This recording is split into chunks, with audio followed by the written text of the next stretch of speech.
شب برات اور شب قدر میں، شب برات یا شب قدر میں قبرستان جانے کا تو کوئی حکم نہیں ہے، اللہ سے دعا کریں۔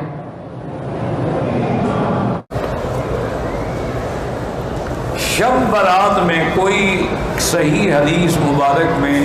یہ ثابت نہیں ہے کہ فلاں عبادت کی جائے یا 15 کا روزہ رکھا جائے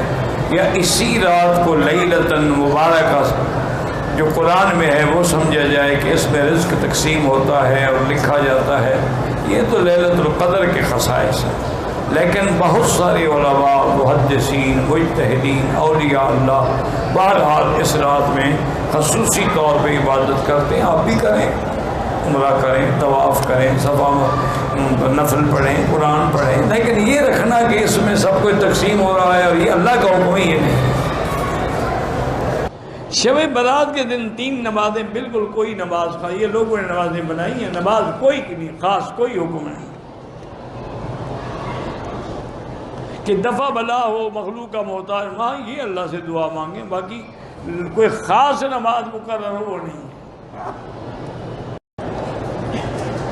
15 شعبان کے روزے کا کوئی حکم نہ قرآن میں ہے نہ حدیث میں ہے۔ ویسے 13، 14، 15 کا روزہ رکھنا سنت ہے، تم 13 کو شروع کر دو، 13، 14، 15 رکھ لو، 15 بھی آ جائے گی۔